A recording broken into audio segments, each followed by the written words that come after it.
대표님, 같은 증상으로 병원 3군데 가보신 적 있으세요? 어떤 의사는 약부터 먹자고 하고, 어떤 의사는 당장 수술해야 한다고 하고, 어떤 의사는 조금 더 지켜보자고 합니다. 듣다 보면요, 몸이 아픈 것보다 누구 말을 믿어야 할지가 더 불안해집니다. 가지급금도 똑같습니다. 어디서는 빨리 정리해야 한다고 하고, 어디서는 배우자 증여해서 소각하면 된다고 하고, 또 어떤 곳은 지금 건드리면 더 위험하다고 합니다. 그래서 중요한 건 누구 말이 맞느냐가 아닙니다. 지금 대표님 회사 상태에 맞는 처방이 뭐냐, 이걸 먼저 봐야 합니다. 그런데 많은 대표님들이 이걸 보지 않은 채 방법부터 선택하고 계시죠. 가지급금은 대표님들 입장에서 이렇게 느껴질 때가 많습니다. 회사 운영하다 보면 급하게 돈 쓸 일도 있고 나중에 채우면 되지. 그런데 회계장부에서 가지급금은 그 의미가 조금 다릅니다. 가지급금은 한마디로 회사 입장에서 설명서가 붙어 있지 않은 돈입니다. 돈이 회사에서 나갔는데 왜 나갔는지, 누구에게 갔는지,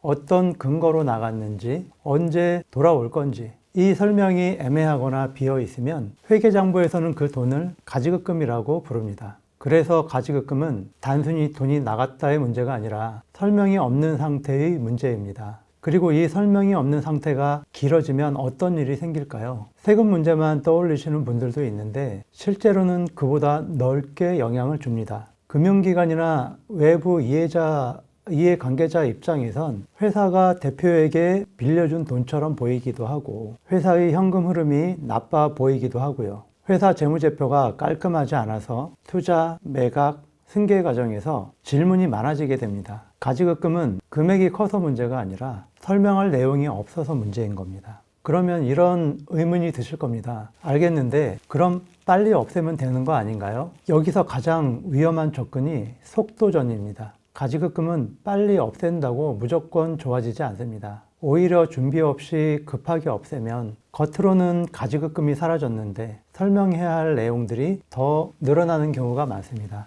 가지급금 정리는 크게 3가지를 먼저 정리해야 합니다. 첫째는 목적입니다. 왜 정리하시려고 하는 거죠? 대출 때문인지, 세무 리스크 때문인지, 가업승계 때문인지, 혹은 주주 간 분쟁 예방인지 목적이 다르면 정리 방식도 달라집니다. 둘째는 재원입니다. 가지급금을 메우는 돈이 어디서 나옵니까? 대표님 개인 돈인지, 회사의 이익잉여금인지, 급여 상여인지, 배당인지, 자본거래인지, 재원이 불명확하면 정리가 아니라 이동이 됩니다. 셋째, 증빙과 흐름입니다. 같은 거래라도 서류와 자금 흐름이 맞아야 합니다. 장부에는 정리로 찍혀 있는데 통장 흐름은 그걸 설명하지 못하면 나중에 다시 소명을 요청하는 질문이 들어옵니다. 정리하면 가지급금은 빨리 없애기가 아니라 목적, 재원, 증빙, 이 3가지가 맞을 때만 정리가 됩니다.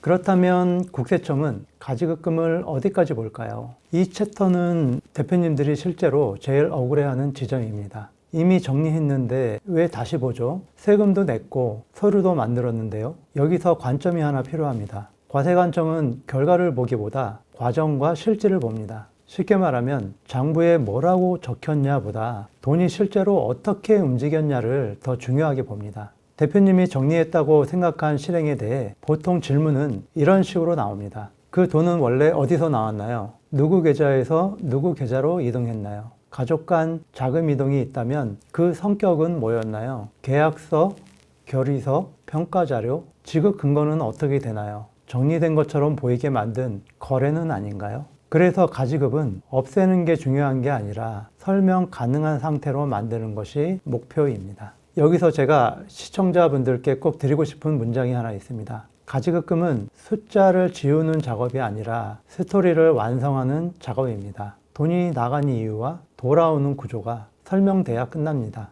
대표님들이 가장 많이 듣는 해법 중 하나가 배우자 증여, 그리고 소각 같은 구조죠. 먼저 말씀드리면 오늘 영상에서 저는 그 방법을 나쁘다라고 단정하지 않겠습니다. 다만 이 방식이 가지급금 정리에서 유독 질문을 왜 많이 받는지 그 구조를 이해하셔야 합니다. 이 방식이 민감해지는 대표적인 이유는 과세관청 관점에서 자금의 원래 위치가 의심되는 순간이 생기기 때문입니다. 예를 들어 이런 그림이 만들어지면 질문이 커집니다. 배우자가 자금을 받았는데 그 돈이 다시 대표에게 돌아간다. 거래의 중간에 배우자가 있지만 실질적으로는 대표가 자기 돈을 만든 구조처럼 보인다. 또는 기존의 지분관계, 취득가액, 소각 대가, 가족 간 거래가 얽혀서 설명이 복잡해진다. 여기서 핵심은 이것입니다. 이 방식이 문제가 있느냐가 아니라 대표님 회사와 대표님 가정의 자금 흐름이 이 구조를 깔끔하게 설명할 수 있느냐입니다. 설명이 조금이라도 흐려지면 정리의 목적이 리스크 축소였는데 결과적으로는 설명해야 할 포인트 증가가 될 수 있습니다.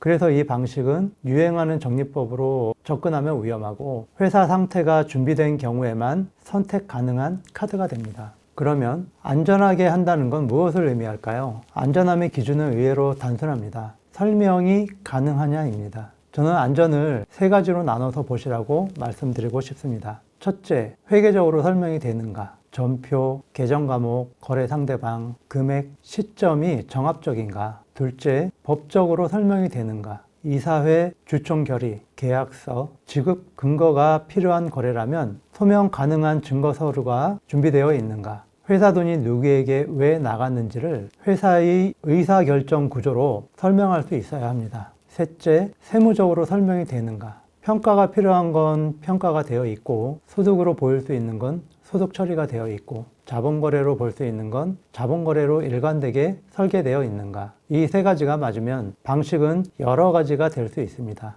급여, 상여, 배당, 퇴직급여, 자본거래, 이익잉여금 활용 등 회사 상황에 따라 조합이 달라질 뿐입니다. 여기서 중요한 건 대표님이 어떤 방식이 정답이냐를 찾기 전에 우리 회사는 어떤 설명이 가능한 구조냐를 먼저 정해야 한다는 점입니다. 이제 현실적인 질문으로 갑니다. 그럼 우리 회사는 지금 해도 됩니까? 제가 진짜 자주 보는 위험한 패턴이 하나 있습니다. 가지급금이 커진 상태에서 현금도 빡빡한데 승계 이슈도 있는데 그 와중에 일단 없애자로 들어가는 경우입니다. 이럴 때는 보통 정리가 아니라 임시방편이 되고 임시방편은 시간이 지나면 다시 문제로 되돌아옵니다. 지금 당장 정리하면 부담이 커지는 회사의 특징은 이런 경우가 많습니다. 주주 구성이나 가족 승계 구도가 정리되지 않았다. 회사 현금 흐름이 타이트해서 무리한 지급이 필요하다. 과거 거래 증빙이 별로 없는데 큰 금액을 한 번에 정리하려 한다. 업종 특성상 자본금, 재무제표 관리가 중요한데 그걸 무시한다. 반대로 지금 정리를 검토해 볼 수 있는 회사는 이런 특징이 있습니다. 재무제표상 재원이 있고 현금 흐름이 받쳐준다. 목적이 명확하다. 승계, 리스크 관리, 구조 정비 등 자금 흐름과 서류를 맞출 수 있다. 가지급금은 언제든지 정리할 수 있는 숙제가 아닙니다. 정리해도 되는 시점이 있는 과제입니다. 이제 가장 중요한 결론으로 가겠습니다. 가지급금 정리해서 먼저 봐야 하는 건 방법이 아닙니다. 회사 전체 구조입니다. 저는 최소한 아래 네 가지는 한 번에 펼쳐놓고 봐야 한다고 말씀드립니다. 첫 번째는 최근 재무제표에서 가지급금이 만들어진 흐름, 두 번째는 회사의 현금 흐름과 실제 지급 여력, 세 번째는 주주 명부와 지분 구조, 네 번째는 향후 3년에서 5년 동안의 계획, 특히 가업 승계 계획이 있는지, 그리고 대표님이 스스로 점검할 수 있는 질문 5개만 드리겠습니다. 이 가지급금은 왜 생겼는지 한 문장으로 설명됩니까? 상환할 수 있는, 정리할 수 있는 재원이 무엇인지 한 문장으로 설명이 됩니까? 돈의 흐름이 통장 기준으로도 깔끔하게 설명됩니까? 이 정리가 승계나 지분 구조에 어떤 영향을 주는지 알고 계십니까? 정리 후에 재무제표가 더 좋아지는지 더 나빠지는지 예측됩니까? 이 5질문에 막히면 지금은 방법 선택이 아니라 진단과 설계가 먼저일 가능성이 큽니다. 대표님, 오늘 영상에서 말씀드린 건 어떤 방법이 정답이라는 이야기가 아니었습니다. 가지급금은 회사마다 상황이 다르고 그래서 답도 다를 수밖에 없습니다. 이 채널에서는 이거 하세요 라고 단정 짓기보다 대표님 회사 기준에서 지금 해도 되는지 아직 하면 안 되는지를 판단할 수 있는 기준을 정리해 드립니다. 가지급금, 미처분 이익이익금, 가업승계까지요. 겉으로 보면 다른 이야기 같지만 결국은 법인 구조 하나로 연결된 문제들입니다. 앞으로도 이 채널에서는 세무사가 말해주지 않는 전제 조건, 컨설팅 전에 대표님이 꼭 알아야 할 기준, 지금 해도 되는 것과 아직 하면 안 되는 것을 구분하는 판단 포인트를 쉽게 풀어서 계속 말씀드릴 겁니다. 그래서 법인 문제를 그때그때 검색해서 보지 마시고 대표님 회사 기준을 잡아가는 채널로 이곳을 활용하셨으면 합니다. 도움이 되셨다면 구독 버튼 눌러주시고요. 이런 주제가 필요하신 분들께 좋아요로 한 번 더 알려주십시오. 다음 영상에서는 가지급금 정리와 가업 승계가 왜 같이 봐야 하는지 그 이야기를 이어가겠습니다. 감사합니다.